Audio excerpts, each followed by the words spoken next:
Right now with the very latest on all of this. Joe, are you there in front of Vice President Harris's home? Yeah, we are, Adrian. Actually, we're right across the street. What happened is you have this group, I think probably about 6 or so migrants. And what happened was they started moving just across the way.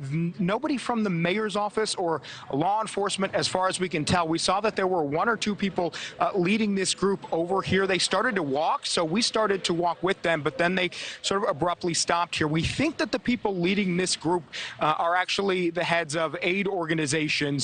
Not yet anybody from the mayor's office. But just if I can give you a quick lay of the land here, what you are looking at now, you may be able to see in the distance, the Naval Observatory itself, where the vice presidential residence is.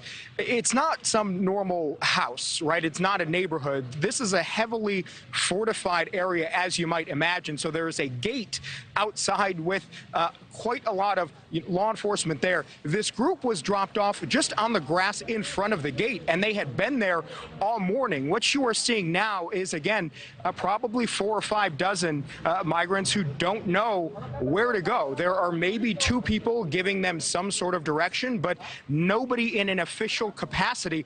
The background here, as you guys had been talking about, is that D.C. Mayor Muriel Bowser declared a state of emergency about 6 days ago. She established what is now called the Office of Migrant Services as a result of her declaration. That office presumably is supposed to be the authority that would come down here and give these people some sort of help, some sort of direction as to where they are going to go next. Mitch, you laid it out. Union Station, usually the place where we've seen these buses go. There's a lot of transit there, in and out. Right here, I mean, as you're looking on the street, it's not like there are a whole lot of places for you to go or to walk. I mean, it looks like what is sort of a residential neighborhood with a sidewalk, except you got the vice presidential residence right across the street.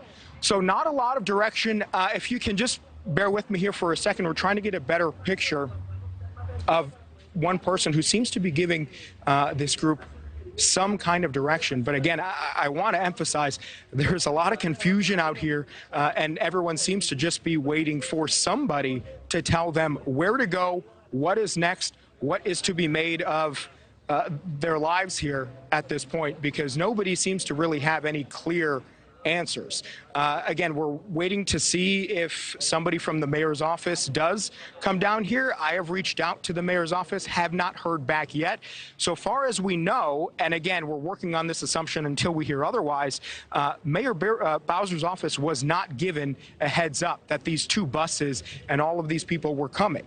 This very likely was a surprise, just because that has been the pattern. They have not been given a heads up from Texas Governor Greg Abbott or from Arizona's Governor Doug Ducey when these buses have come and have arrived in Washington, D.C.